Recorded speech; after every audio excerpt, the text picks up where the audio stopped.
আজকে আমরা আইন শৃঙ্খলা সাথে সম্পর্কিত যে এজেন্সিস গুলো আছেন তাদের সবার সাথে একটা আলোচনা মিটিংয়ে বসছিলাম। এটা আমাদের মোটামুটিভাবে নির্বাচন প্রস্তুতি, আইন শৃঙ্খলা সংক্রান্ত নির্বাচন ব্যবস্থা নিয়ে যত প্রস্তুতিমূলকের এটাই হচ্ছে পেনাল্টিমেট। এরপরে হয়তো আমরা প্রয়োজনে হয়তো বিচ্ছিন্নভাবে ছোট ছোট অবস্থায় সংশ্লিষ্ট বাহিনীর সাথে বসবো। কিন্তু মোটামুটিভাবে আজকে মোটা দাগে যে জিনিসগুলোকে বলা হয়েছে আমি ব্রড ফ্রেম অফ রেফারেন্সটা আপনাদেরকে জানিয়ে দিচ্ছি। সংশ্লিষ্ট বিষয়, দ্যাট ইজ আইন শৃঙ্খলা বিষয়ে লিড মিনিস্ট্রি হিসেবে স্বরাষ্ট্র মন্ত্রণালয় দায়িত্ব পালন করবে। তারা গাইডলাইন্স, প্রিন্সিপালস যেগুলো আছে কিভাবে কি কাজ করবেন না করবেন সে সম্পর্কে তারা অন্যান্যবারের মতন দিক নির্দেশনা দিবেন। ইলেকশন কমিশনে আমরা ওভারঅল মনিটরিং এবং কোঅর্ডিনেশনটা আমরা দেখব। ওভারঅল মনিটরিং অ্যান্ড কোঅর্ডিনেশনটা দেখা হবে নির্বাচন কমিশন থেকে। এখানে আমরা একটা মনিটরিং সেল করব, আর সেই সাথে সাথে মনিটরিং সেলগুলোর সাথে আবার রেসপেক্টিভ বাহিনীগুলোর সাথে একটা সংশ্লিষ্টতা বা কোঅর্ডিনেশনটা থাকবে।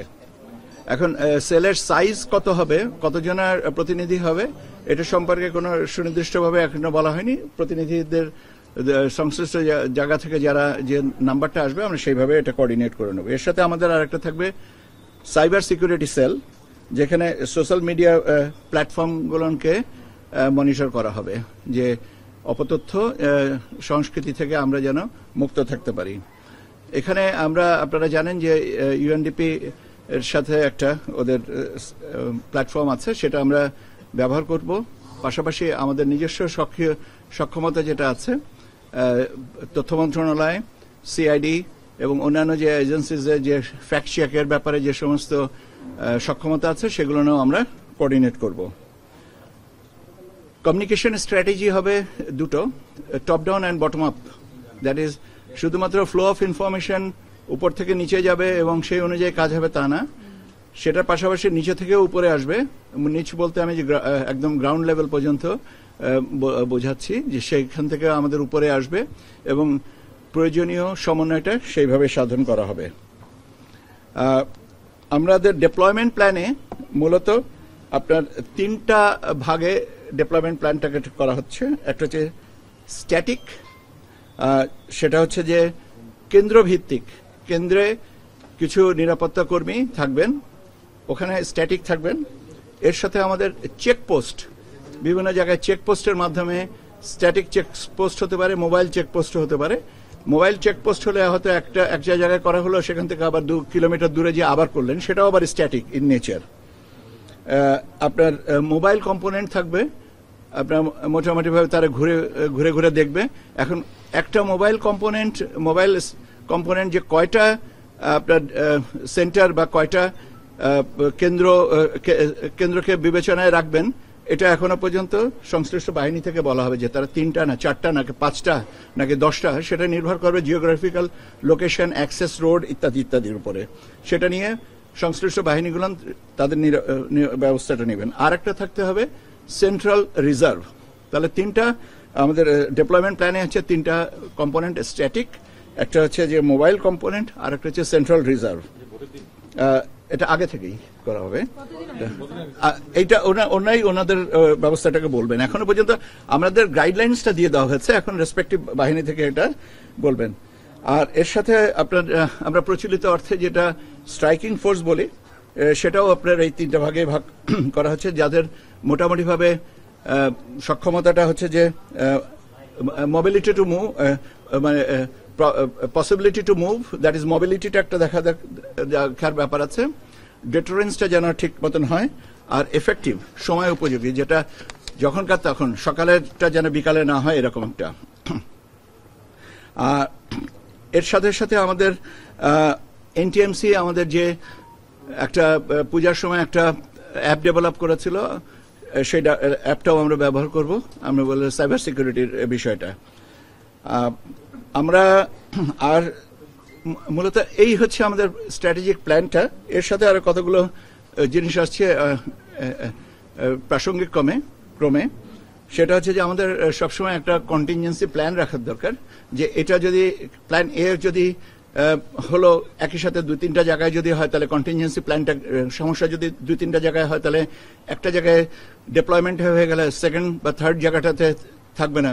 কাজে স্কেল ডাউন করে হলেও মোটামুটিভাবে কন্টিনজেন্সি প্ল্যানটা থাকতে হবে, যেন ব্যাকআপ আসপেক্টটা থাকে। টেকনোলজির ব্যবহার, সর্বোত্তম ব্যবহারটা করা যেতে পারে। এখানে যেমন আমাদের পার্বত্য চট্টগ্রামের কিছু কিছু জায়গায় মোবাইল অ্যাক্সেসটা রেস্ট্রিক্টেড আছে, সেটাকে কি করে, রেস্ট্রিক্টেড মানে কি, মানে পুরোপুরি জায়গায় আমাদের কভার করে না, সেইটার ব্যাপারে বিষয়টা নিশ্চিত করার ব্যাপার। বডি ওন ক্যামেরা ব্যবহার করার ক্ষেত্রে ইন্টারনেট ফ্যাসিলিটিসের কথা বলা হয়েছে, যে ওখানেও যেন এটা আমরা মোটামুটিভাবে নিশ্চিত করতে পারি যে সার্ভিস প্রোভাইডারদের কাছ থেকে। যে সমস্ত আর্মস রিকভারি করা যায়নি সেটা থেকে আরো তৎপরতা হতে হবে।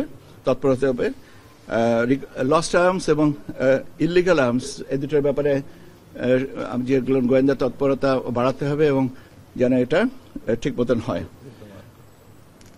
সন্ত্রাসী যারা আছেন চিহ্নিত, তাদের বিষয়ে আরো নজরদারি রাখতে হবে এবং প্রয়োজনে তাদেরকে আইনের আওতায় আনতে হবে।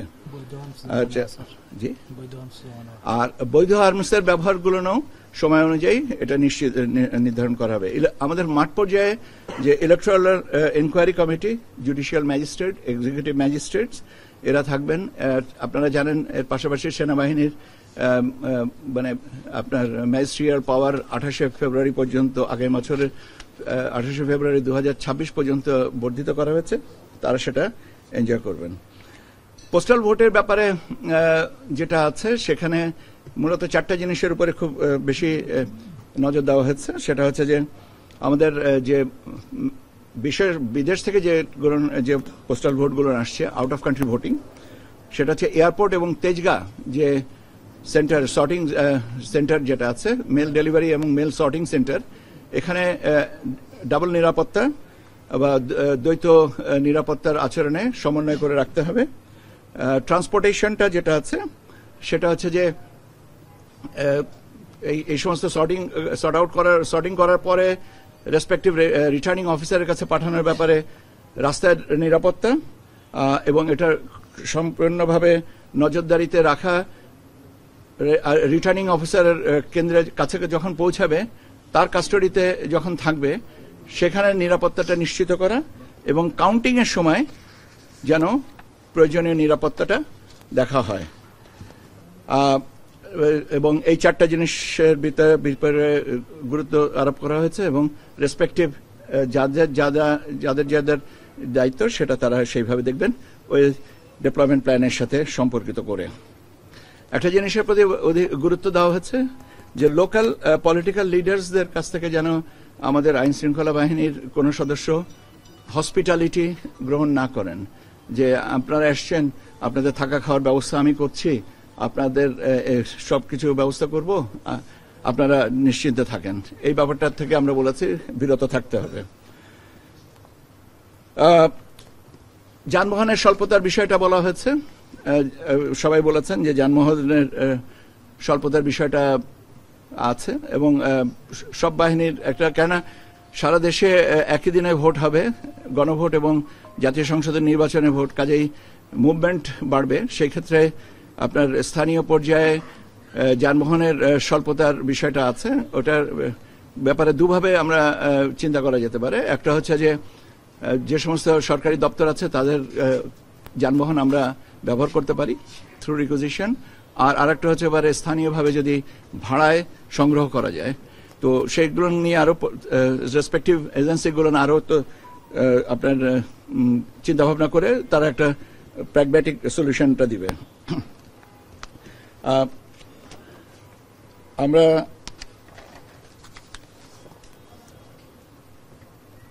আচরণবিধি প্রতিপালনের ব্যাপারে, রাজনৈতিক দল এবং প্রার্থীর আচরণবিধি প্রতিপালনের ব্যাপারে সবাইকে বলেছেন, আমরাও বলেছি, এবং প্রথম দিন থেকেই আচরণবিধির সুষ্ঠু প্রয়োগ এবং তার ব্যাপারে আমরা বলেছি যে আমাদের অবস্থানটা, নির্বাচন কমিশনের অবস্থানটা অত্যন্ত স্পষ্ট যে প্রথম দিন থেকে আচরণবিধি প্রতিপালন যেন যথাযথভাবে হয়, এবং সেই কারণে আমাদের সেই সূত্রে আইন শৃঙ্খলা বাহিনীর সদস্যরা যেন আমাদেরকে সম্পূর্ণ সহযোগিতা করেন। আসলে সার্বিক বিষয়টা আর কি, নির্বাচন কমিশনের তো আর নিজস্ব কোনো বাহিনী নেই, তবে এই আমাদের আইন শৃঙ্খলার সাথে সম্পর্কিত সকল বাহিনীর উপরে একটা কোঅর্ডিনেটেড এফোর্টসের উপরে আমাদের নির্ভরশীল করতে হয়, এবং তারা সবাই প্রতিশ্রুতি দিয়েছেন যে তারা প্রথম দিন থেকেই মাঠে কাজ করবেন এবং কার্যকর ভূমিকা তারা পালন করবেন। মোটামুটিভাবে এইগুলো নিয়ে আজকে আলোচনা হয়েছে, এবং আমরা এইটাই। আর এরপরে আমি এটা বলেছি যে যদি আমাদের মনে হয় যে আরো কিছু কোনো স্পেসিফিক কোনো প্রসঙ্গ থাকতে পারে, তা তখন আমরা তাদের সাথে ওয়ান টু ওয়ান আলোচনা করব অথবা গ্রুপে আলোচনা করব, সেটা আর একটু সময় লাগবে। জি, আস্তে আস্তে। আজকে যেসব এজেন্সি থেকে যারা উপস্থিত ছিলেন তারা কি ধরনের চ্যালেঞ্জের কথা বলেছেন মাঠ পর্যায়ে? মাঠ পর্যায়ে থেকে চ্যালেঞ্জের কথা যেটা কোনো সুনির্দিষ্টভাবে বলা হয়নি, আমাদেরকে বলেছেন যে তারা আমাদের এই নির্বাচনকে সুষ্ঠু সর্বোত্তকরণের বিষয়ে তাদের যে অ্যাসেসমেন্টস আছে বা তাদের যে ভূমিকা আছে সেটা তারা পালন করবেন। কাজেই যে কোনো চ্যালেঞ্জ মোকাবেলায় তারা সদা প্রস্তুত থাকবেন। কিন্তু কোনো নির্দিষ্টভাবে বলা হয়নি যে এইটাই চ্যালেঞ্জ বা এটা চ্যালেঞ্জ না, এটা তাদের নিজস্ব পদ্ধতিতে তারা অনুসরণ করে এটা সমাধান করবেন।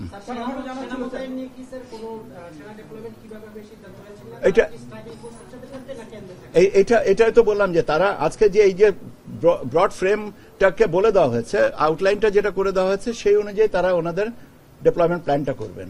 যেটা আমি এটা প্রথমেই তো বললাম যে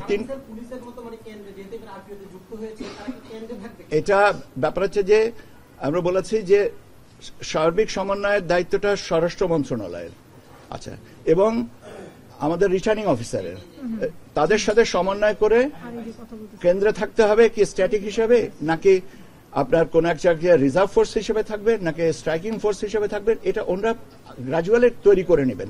এটা আমরা রেফারেন্স পয়েন্টগুলো বলে দিয়েছি যে আমাদের প্রয়োজনটা হচ্ছে এইভাবে, আপনারা এইভাবে ডেপ্লয়মেন্ট প্ল্যানটা করেন। কতজনা থাকবেন, কিভাবে থাকবেন না থাকবেন, এটা আরো পর্যায়ক্রমে ভাবে আমাদের কাছে আসবে। সেটা সময়সীমা কতদিন থাকবেন সে সম্পর্কেও কোনো কিছু হয়নি, এটা স্বরাষ্ট্র মন্ত্রণালয় তারা বলবে।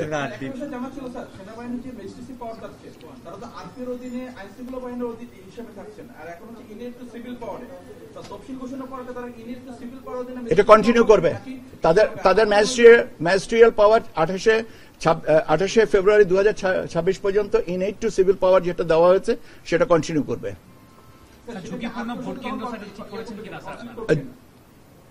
বললাম তো যে এটা ইনএইড টু সিভিল পাওয়ার হিসেবে 28 ফেব্রুয়ারি 2026 পর্যন্ত যে ম্যাজিস্ট্রিয়াল পাওয়ার দেওয়া আছে সেটা বহাল থাকবে।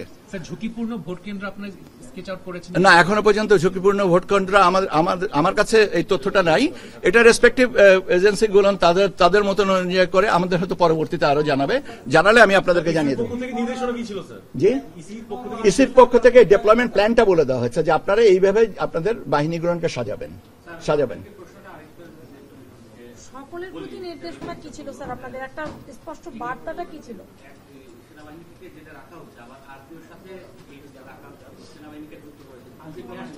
আমার মনে হয় না যে ক্লাশ করবে কিনা, ক্লাশ করার কোন যৌক্তিক কারণ তো আমি দেখি না। আর আপনি যেটা বলছেন স্পষ্ট হচ্ছে বার্তা, সেটা হচ্ছে যে একটা সুষ্ঠু সুন্দর সার্বিক উৎসবমুখর পরিবেশের নির্বাচনকে বাস্তবায়ন করার জন্য সর্বাত্মক সহযোগিতা সবাইকে করতে হবে এবং নিজস্ব দায়িত্ব নিজের আওতায় পালন করতে হবে, কাউকে কোনো ছাড় দেওয়া হবে না। ধন্যবাদ। যেদিন হবে আমি সেদিনও বলেছি, আমি সেদিনও বলেছি তফসিল ঘোষণার খবরটা যখনই আমি পাবো আমি তার 5 মিনিটের মধ্যে আপনাদের জানিয়ে দেবো। ধন্যবাদ আপনাদেরকে।